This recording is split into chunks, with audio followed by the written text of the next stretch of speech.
بلاف بینریزاری کرمانجی نوکامل گنده اسرائیل کد کویت سنوری ناحیه مزنی وری پروژه که ریگابان هیکو دریجاوی زیاتر 1 کیلومتر کو تغییر کردن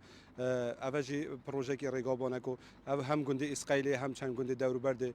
سودلی بین هر وها چند پروژه که دیگه خدمت گزاری کل سنوری ناحیه مزنی بشوی گشتی اول سنوری قزامیر گسور تنجی بجی کردن کو پروژه جی بیشین پروژه آوینا یت ریگابان پروژه کارابای نه هر وها اندک پروژه دیگه خدمت گزاری خود گریتن همی اف پروژه بیشین سر بودجه حکومت حریم کردستان تنجی بجی کن اف پروژه تازه کو هنگ بینن کل سر 6000 کیلومتر را دیاره کو پروژه ریگابان که ویت گنده اسرائیل کو اوا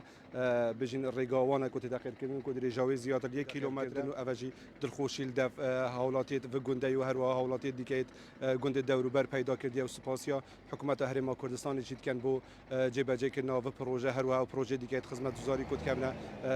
هم به گنده هم کمنه سنوری ناحیه مزنی بو زانیاری زیاتر دی غفور احمد قائم مقام قزامیر گسوری ورگیرین کمالک پروژه لسنوری ناحیه مزنی به حجم 2 میلیارد و 120 میلیون دینار لبوار جبهه کردن ده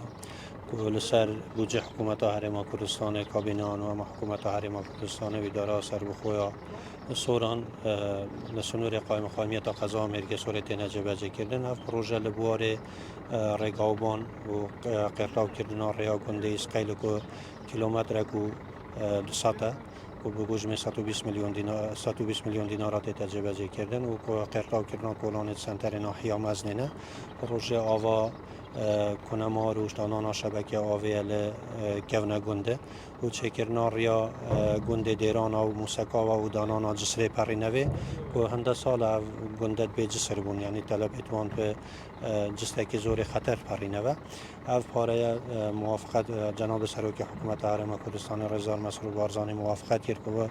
پروژه علی را به نجبه کردن چندین پروژه دیگهش لسنور قضا مرگ سورت نجبه کردن لبوار ریگاوبان و قرقاو کردن کولان سنور شاروانی کمالک پروژه باشد نجبه کردن چه دست خوشی ابو کابینان و حکومت حریم کردستان جناب سروک حکومت و فرد زانین و کو اداره قضا مرگ سور سپاسیا کا طایبه تا جناب ملا مصطفی بارزانیش بکن با هاوکاری و پالپشتی جناب تو دیگر مرسخت با بو ورکتنا رضامندیت لاینت پیوندی دار بو ترخان کردن و گوجمه واجبه کردن و پروژان